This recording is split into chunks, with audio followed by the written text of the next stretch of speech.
Stoveleg Media, igniting conversation.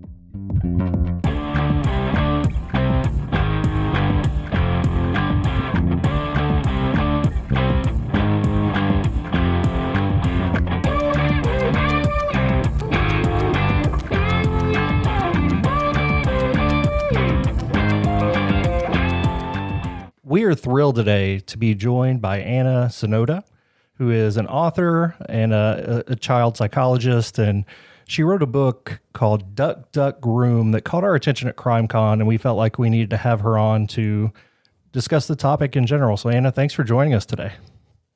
No problem, guys. It's such a pleasure to be here with you both, Jamie and John. And as a licensed clinical social worker who's trying to make an effort to improve the way that people understand grooming, this is an incredible step in the right direction for the movement that I'm trying to create and build across the country. So thank you for having me on. Yeah, and we'll get more into that movement in our state here in Kentucky in just a moment. But first, I want to start with the basics about the book. Can you tell us a little bit about what it's about, and then also what inspired you to write this book? Absolutely. So Duck Groom, Understanding How a Child Becomes a Target, was born out of my frustration with a repeated conversation I kept having with parents on the playground, in coffee shops, or at birthday parties, because my background as a clinical social worker is a former therapist to convicted sex offenders. And so when I left that position and started raising my own family, I recognized that something had been left within the clinical space, and it hadn't made its way to the forefront of everyday parents. So I came into parenting recognizing risks of something called grooming, that is the perversive courtship process that happens in advance and alongside physical child sexual abuse. And what I realized is parent after parent that I would interact with would say, oh, I'm worried about that guy over there, or I'm worried about the guy in the van. I'm not necessarily thinking about a family member, an older relative who maybe lives in the house, an older sibling who might be in a home. And what I recognized was there's a gap. There's a gap in the understanding within people who are on the front lines of protecting our families and communities. And I also recognized when I did some digging and read what was on the market, it seemed like there was a lot of fear. I don't know about you guys. I know you have your own families, but gosh, parents today are inundated with tremendous amounts of fearful messages when it comes to raising their kids. And I wanted to change from a fear-based approach to one that is proactive and prepares parents to recognize the grooming process, not because they're going to be stuck in paralysis, but because they're going to be prepared to respond if anything should happen. Yeah, when John and I were kids, at least there was a commercial on TV at 10 o'clock. Do you know where your children are? We were talking about stranger danger. And in a lot of ways, reflectively, it seems like that drove people, made it easier for individuals that were close to families to do grooming. It's an intentional process.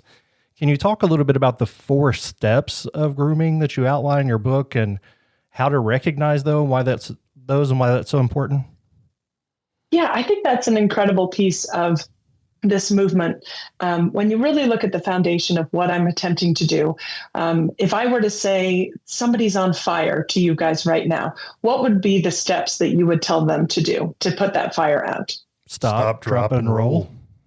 Exactly. So we need a stop, drop, and roll approach to grooming, because this is happening in every community, in every socioeconomic group, in every education level across the country and beyond.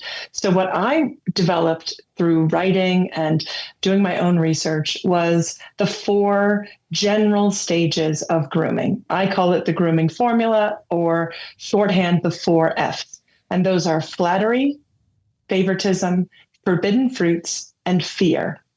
And at each stage, a potential target is being identified, selected, because not every child is selected to be groomed. Depends on what sort of environment they're coming from, what kind of vulnerabilities they might possess, in their physical environment or internally that a predator may recognize. But at each of these 4 stages, a predator is using a child's developmental stage against them for their own benefit. So what do I mean by that? I mean, take, for example, favoritism. If I'm in a classroom setting and I want to target one of the children and I say, oh, you're my favorite student. You're my favorite athlete on this team. I've never taught a student as fill in the blank as you. For that child, being selected feels really good. It feels really positive. Right. But what happens to their connections with their outside peers? Do you guys remember what you would do to the teacher's pet? Oh, yeah. You criticize and exclude them. Yes. Yeah. So that isolates a child from their peer group. Now, when we look at stage 3, the forbidden fruit stage, what do I mean by that? I mean offering the child ways to break the mores or policies of parents, communities, school, for example, just the norms, the normal rules.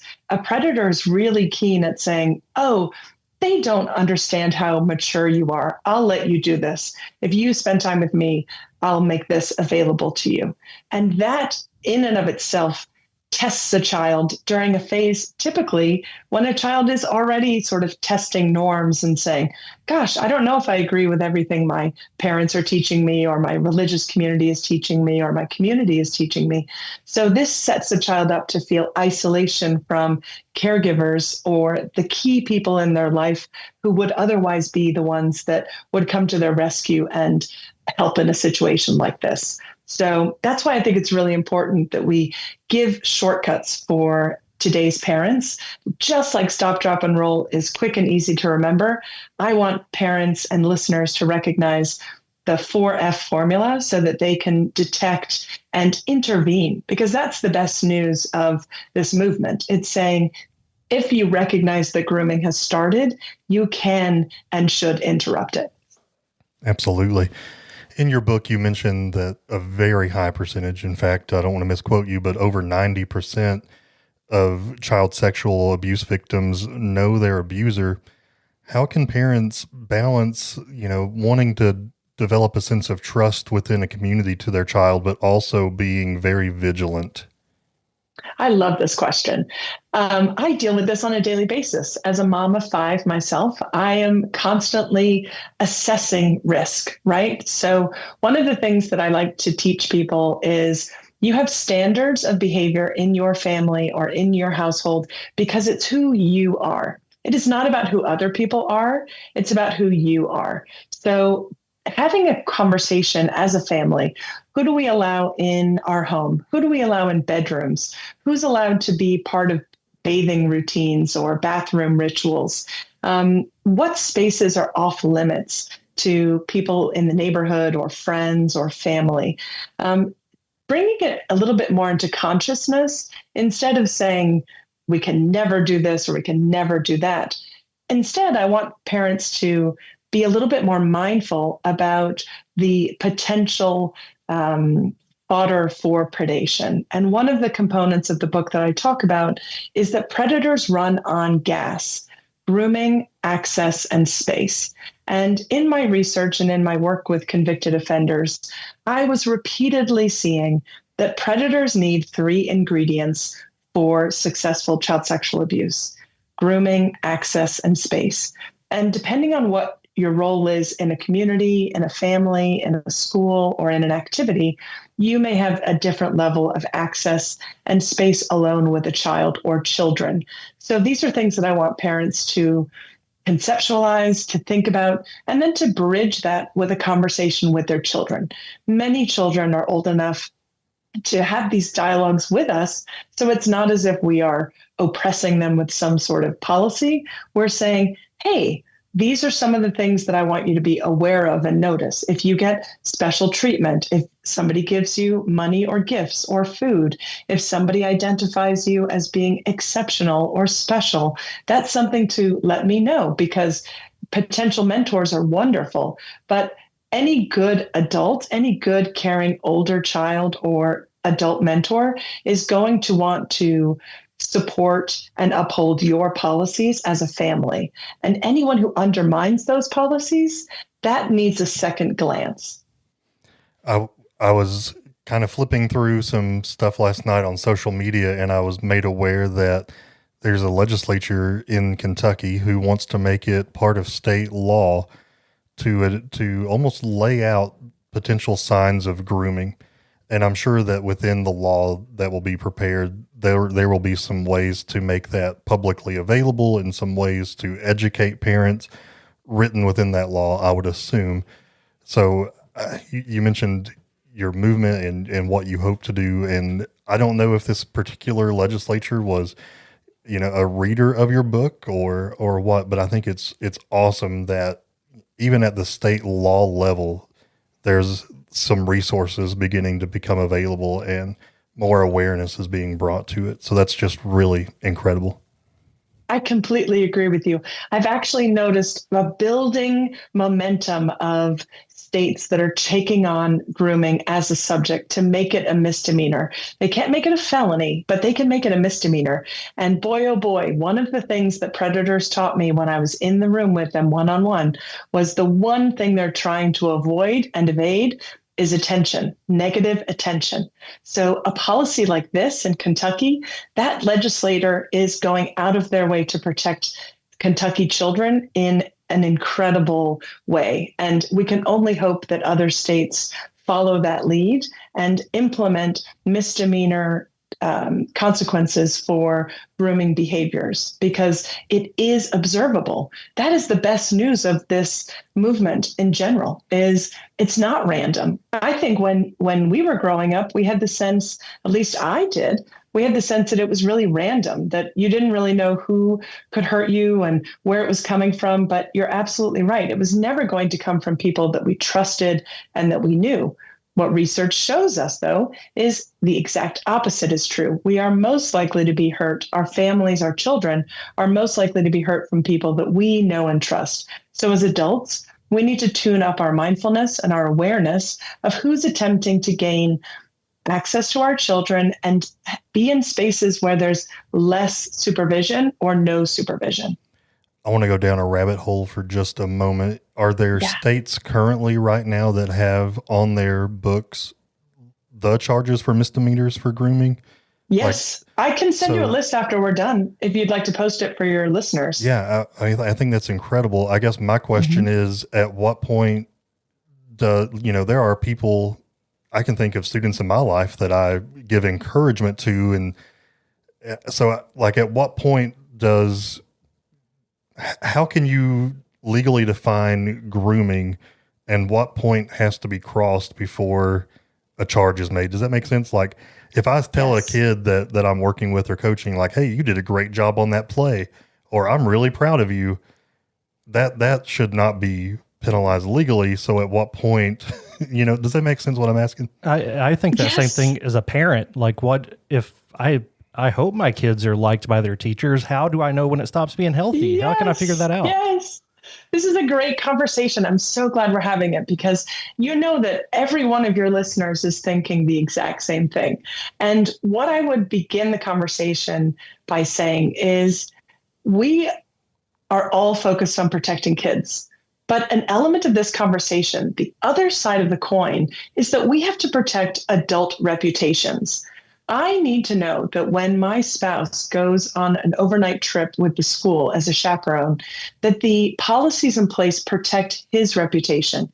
I need to know that the activities my children spend time in have enough respect for the volunteers and the adults who spend their precious time with kids, that it respects their reputation. So how do we do that?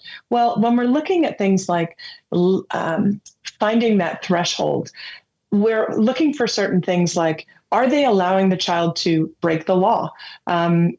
Oftentimes predators will craft and create environments. Let's take coaching or sports, for example. Many predators will create environments in which it's easy to observe children undressing or showering or getting dressed. So that might be something that, as a policy for a soccer league or a football league, we say coaches are not permitted into the changing rooms with the players. It would be illegal for, let's say, for example, one of this like grooming gray area would be, did the coach take a child alone into a private dressing room to get changed? As dads, I can think your alarm bells and your red flags are probably going off. As a mom, I know they certainly are. Does that make sense? Absolutely. Yeah, Jamie and I both work with organizations and together actually. And I mean, it's a very clear policy that to protect the child and ourselves, you're never alone with a kid. You always have another adult, no matter the age of the kid or the gender of the child. It's two adults. If a child wants to talk to you in private, you have to tell them that's not going to happen. But, Jamie will be here with us. Is that okay? Or is there another adult that you would feel more comfortable? But I can't just talk to you one-on-one. So, those are just common sense John, things. That example right there, John, highlights the fact that you also can go into a different environment. We can take this conversation into the lobby. We can take this conversation into the cafeteria. Spaces nowadays, unlike when we were growing up, there are cameras everywhere. Mm-hmm. And that helps support the caring adults who are doing the right thing. Because let's be honest, today I'm relying on a tremendous amount of adults who are in the schools and environments with my kids as we speak. So I need adults who are in those environments to know what grooming looks like. I need them to recognize the teacher who's isolating my child for lunch alone in their classroom. I want them to be aware of the teacher who's taking a group of 12-year-old boys off campus for lunch at their house, for example. These are things that are outside of the boundaries of acceptable caring adult behavior. And you can categorize that as grooming. It's also gets exceedingly easy when we think about things like substances, because many of the predators I worked with would give their targets alcohol, drugs, let them smoke, let them use expose them to sexual material, pornographic material. These are things that, as you all know, embedded in the policies are clearly stated. You never, ever do those things. So when we're assessing grooming, it's not as tricky as people might think, because that forbidden fruits, that third stage when a person is saying, oh, the community doesn't allow you to do that, mom and dad don't allow you to do that, but come over to my house and I'll let you do that. That is a glaring sign that somebody needs to intervene. Yeah, I've seen that situation play out before in the community, and it never ends well. So obviously you are trying to put this in a very proactive, positive, let's have positive conversations about this. How is it? How difficult was it to tackle a topic like this with that attitude where it's not been addressed that way most of the time? It's usually driven by fear and scare tactics. So how did you approach it differently, and what was that writing process like? Yeah, Jamie, I think the thing that kept me moving throughout the writing exercises, it took me 3 years to write this book, but it had been on my heart and mind for over a decade, because I recognized over and over and over again that the message, the way that we were distributing this message wasn't clear. I'm a caring parent. How come I never heard this message before in a clear, practical way?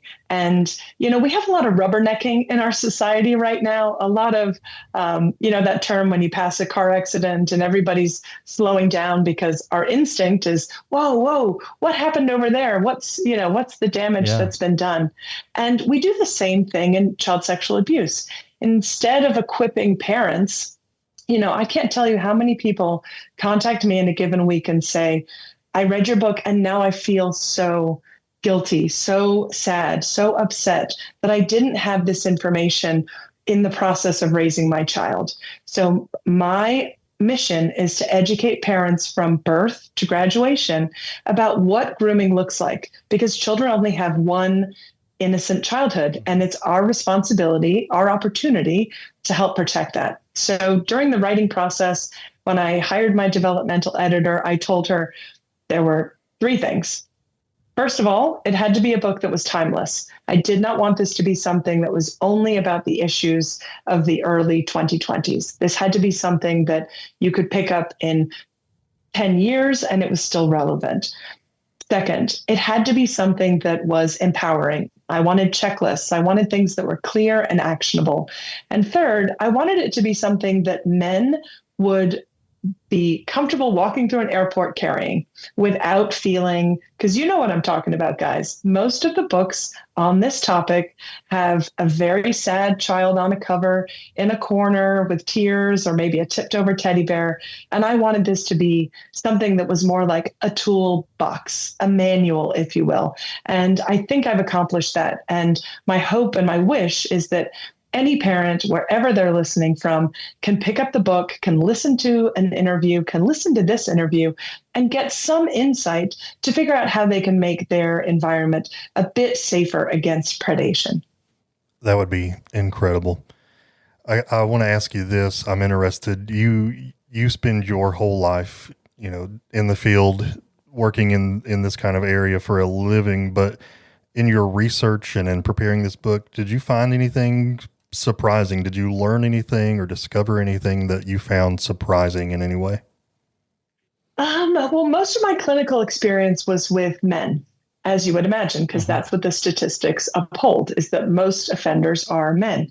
But what I did was I knew I couldn't leave out female offenders. And one of the surprising elements that I learned in my research and in my reading was that almost 50% of the time, female offenders work alongside a male co-conspirator.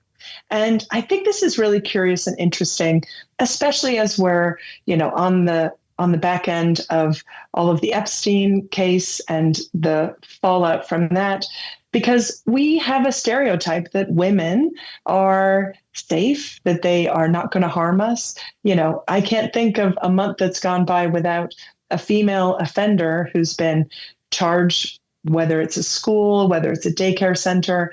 And we have a very difficult time as a culture and as a society recognizing that females can be predators as well. So that was one thing that I wanted to make sure that I addressed in the book, because too often I meet adults, oftentimes adult men, who say to me, this happened to me when I was 13, 14, 15, 16. And I never reported it to anyone. It was never in the news. Nothing ever happened, because the perception at the time was, wow, this is an advantage. This gives you a leg up in relationships or in your intimacy in the future. And what we know now, what our culture is beginning to realize, is that there is no time when an adult should be having an intimate or sexual relationship, not even a relationship, obviously. No sexual contact should be happening with children under the age of consent. And I would argue that the age of consent is only one thin barrier that we need to consider. You're raising children, as am I. An age isn't necessarily going to reflect how mature a child is, how open they are, how well they communicate, etc. So I think that was probably the most surprising thing. The age of consent is different in every state, and it's almost mind-boggling to me, some of the laws that are in place right now, because they do not protect children. I won't get into the specifics on my feelings on that right now, but I just wanted to ask you, I'm not a doctor. I am a social worker. I'm definitely not a clinical social worker. So this is only based on my experiences. But I feel like when a child is sexually abused, number one, out of all the different types of abuses there are, I think sexual abuse has the most long-lasting trauma long-term in a child's life. But not to diminish any sexual abuse, but I feel like when a child is sexually abused by their mother or a woman in general, it seems to have much more impact than sexual abuse by a man. Again, all of them are terrible. I'm just saying, like, it's profoundly different in my experience when it's at the hands of a mother. Just wondering if you've noticed that, or if I'm off base.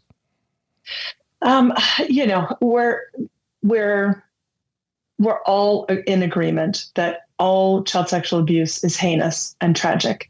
And I think when we evaluate the role of caring women, whether it's an aunt, a mother, a grandmother, even a teacher, many kids get very close to their female teachers. One of the things that we have to recognize is that every caring adult who has the opportunity to interact with a child is building and teaching that child how to perceive the world. So one of the things I recognize when communicating with survivors is that internal dial of safety is a little bit askew. The ability to read, oh, is this a safe person? Is this a safe situation? Can I trust my gut? We hear a lot of times, and Gavin DeBecker writes about this, the idea that we need to listen to our internal systems that often give us a clue about safety before we've had a chance to cognitively recognize risk. And I think when we think about how fundamental female caring roles are to the development of most individuals, that is crushing for future relationships. And many adult survivors need communities, maybe mental health support, maybe specific counseling, trauma work, in order to understand the process, how it unfolded, and to alleviate themselves from the unnecessary shame.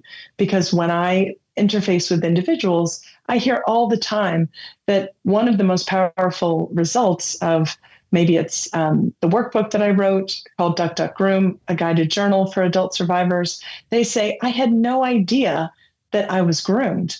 I just thought I chose this. I thought that it was my decision to, walk through the trap. And I think it's so important as we look at any predator and target dynamic that we fully understand that the grooming process is what convinces victims that they did something wrong. And part of this movement is obviously alleviating that in the best way possible, because it's impacting people, as you said, for their relationships, maybe careers, maybe educationally, maybe mental health, maybe substance use. So it has lasting long-term impacts. And we have our work cut out for us as a community and as a society to bridge the gap when it comes to survivors, especially male survivors, finding spaces where they can find that support and receive that support in earnest.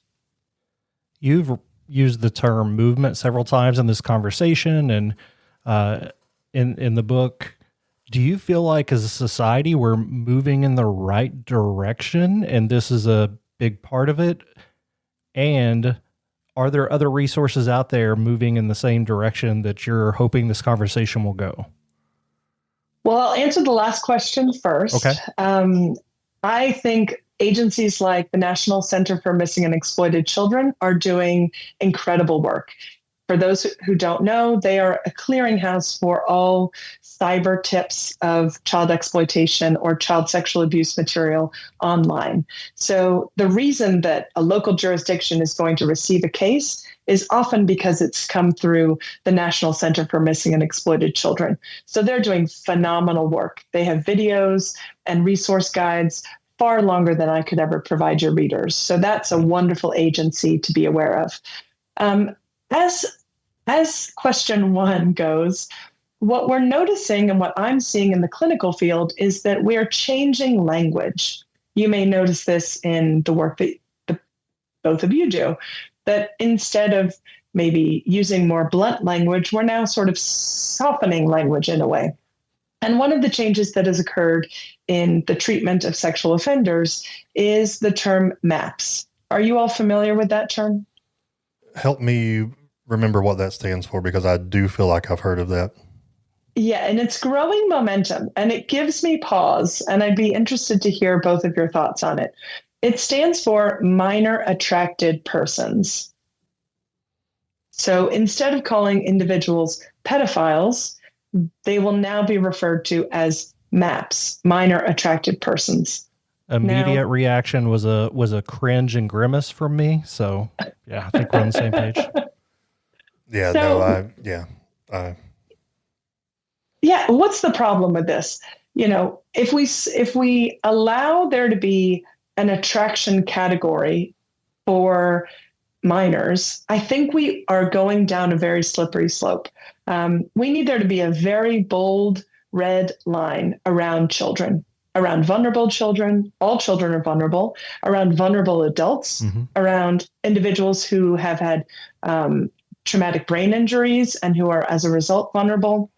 There is an obligation as a society to do what we can to protect the innocence of children. And I believe that movement to change the language from something that seems harsh and degrading to something that seems like a sexual preference is alarming to me as somebody who's trying to roll out this concept and this idea that we can recognize this pattern of behavior because it's a choice.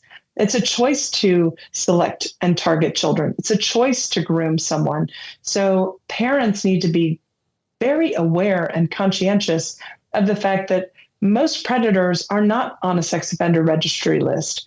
Only 30% of all child sexual abuse crimes get reported. So what that means, gentlemen, is that 70% of all cases go unreported. So the sex offender registry list, while a wonderful resource, is as valuable as the paper it's on because it's not catching the lion's share of potential predators in our communities and in our schools and homes and churches and temples, etc. So this is why we have to be simultaneously rolling out and pushing this movement forward through shows like this, through conversations that are inspired by the book wherever you are, because there is a growing movement of lessening and lightening our perception of those individuals who are targeting our children.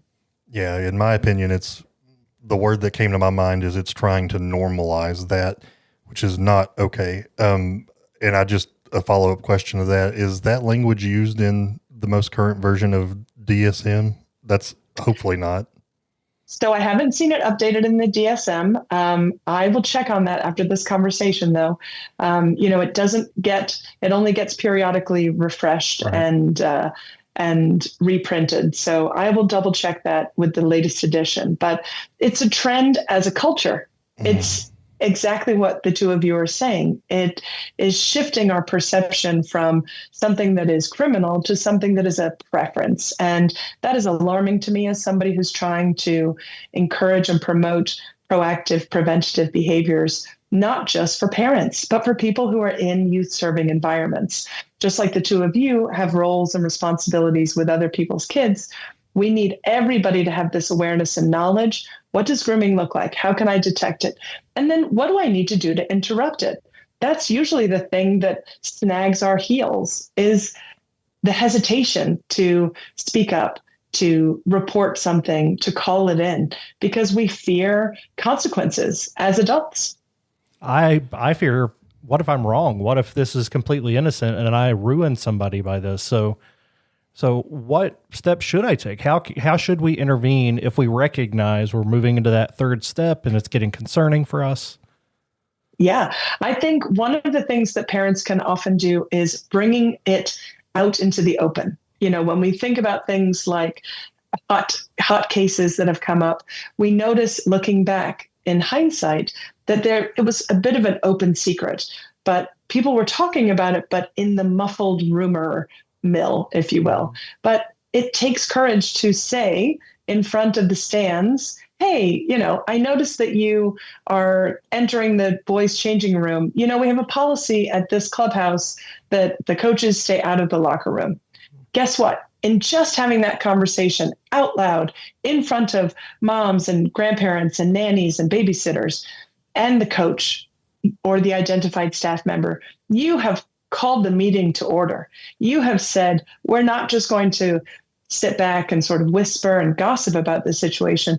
We're going to bring it out in adult communication. I was thinking about this the other day because I was listening to my two young daughters playing with each other.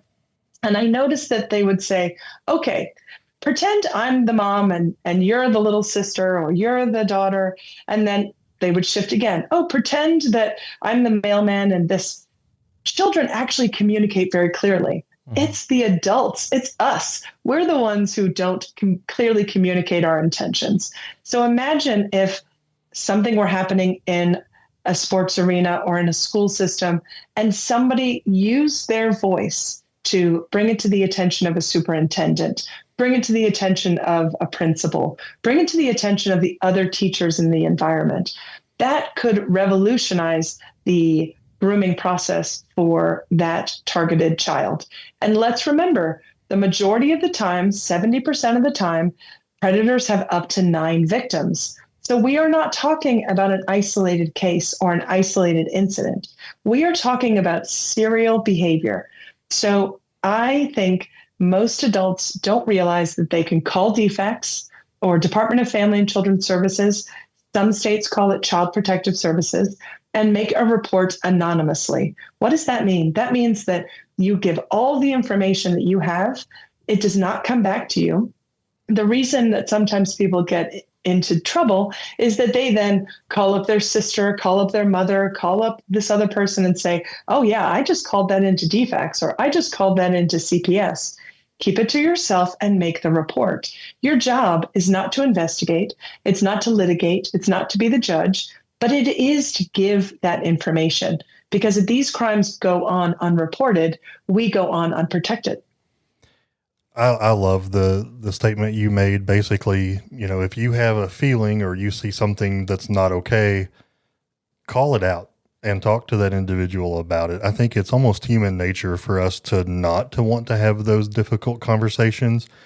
The older I get, I have found there's so much more peace in having that conversation than there is to not have it and to stew on it. So, you definitely make reports.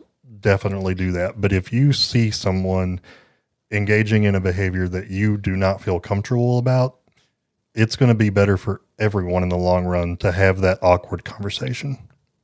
And John, I would just piggyback on that and say, we have to have that conversation out in public. We do not have that conversation over an email or over a phone call. We have to have that conversation in a hallway, in front of the stands. That's the important piece. As a parent, I am working with the information I have. If I don't have the information, I can't be as prepared as I could be. Yep. So you're absolutely right that calling it in, calling it out, bringing attention to it. Because what I noticed and what predators would tell me whenever the gossip mill got to be a little too high, they would leave. And do you know where they would go? Next victim. They find another school, they find another church, they find another rec league. These are individuals who are going out of their way to put themselves, and this goes back to that GAS model, grooming, access, and space. They go out of their way to put themselves in environments where they have access to children, to vulnerable children. And that's something that we all need to be aware of. And it's even more important then that we have training embedded into schools and into activities and religious communities about what grooming looks like, because you're not going to see child sexual abuse occur in a church, most likely. You're going to see somebody who is working their way to isolate a child and remove the fences around that child. So that's the piece that we need to highlight. Just like the legislature out of Kentucky is saying, we can criminalize grooming, you're darn right. And we should criminalize it in our churches, in our rec leagues, in our schools, and in our communities, so that we can interrupt the grooming process and prevent a child from experiencing child sexual abuse. I think you have done a really good job of shining a light in a very dark area. So just first off, thank you for everything that you do professionally, for the book, and for just the awareness that you bring to everyone, but especially parents. So thank you. I do want to ask, you've written this book. Anything on the horizon? Do you have anything fun in the works or a next project that you're looking at? Yeah, so last year I published a workbook for adult survivors or older teens who have been groomed and sexually abused, for parents to do or for adults to do in the privacy of their own home or alongside a clinician. And even better, maybe even forming a counseling group of individual survivors so that individuals can recognize that the pattern is the pattern and it wasn't as personalized as the abuse felt. The project on the horizon that's in the works, coming out in about 2 months, is a parent-child book for spotting strange behavior together, called Wait, That's Weird. Because what I've recognized when working with individuals and visiting people around the country is they say, well, how do I have this conversation with my child? I don't want to conjure fear. I don't want them to panic, but how do I have the conversation? So I teamed up with my daughter, who is an illustrator and an artist, and she illustrated and I wrote the book. And hopefully that will help start a conversation in homes across the country for parents to have some language. And one of the things that I think was really curious in my writing development process for Wait, That's Weird is I contacted forensic child sexual abuse centers across the country. And I asked them, what do kids say? What are you noticing? What are your observations? And clinician after clinician after clinician told me the one word that kids use when a situation has gone down, do you know what it is? Weird. Weird. Yeah. It's weird. So the term that we're now using in schools, I'd be curious to hear what's being used in the environments where you all serve youth, is tricky people. Now, I don't know about you guys, but tricky people, I'm confused already hearing that word. That is not easy to understand or easy to define. So in the book, we talk about strange behavior because it's not about stranger danger, but it is about strange behavior. And we can recognize strange behavior because it stands out very differently than what appropriate behavior looks like. So that is the most exciting thing that I've been working on over the course of the last 9 months. And I'm excited to see it come onto the market in the next few months. That's incredible. Yeah, I would love to have you back on to talk about when that comes out. But for now, we have Duck Groom, and there's a workbook to go with it. Where can they find this, and where can our listeners find you to follow updates? Yeah, so all the books are available on Amazon. And my website is annasonoda.com. And I just implore anybody who's listening, if this resonates with you, grab a copy of the book or listen to this, send this on to somebody else. Because the way this is going to make impactful change is in a grassroots way. I cannot do this. I'm in my little pocket here in Atlanta, but somebody somewhere is going to hear this and it's going to resonate, and they get the opportunity to send it on to somebody else who may need to hear this message. And everybody can do their part to prevent predation from taking away the innocence of our children, no matter where you are. And we must prepare parents instead of allowing them to feel paranoid and in paralysis. Thank you again so much for everything you do. And we really appreciate you taking the time to come on to our podcast today. And I hope that your book is a huge success, because that means more and more people are made aware of these very observable signs. So thank you again. Thank you both, John and Jamie. I really appreciate the time. And thanks to your listeners for helping spread this message and creating momentum around this movement. Thank you.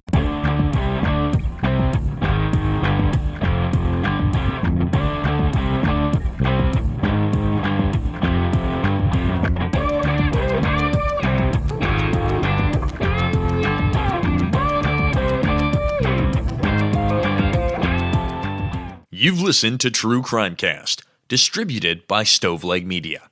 Check out stoveleg.com to find out more about your hosts and to find other podcasts to listen to.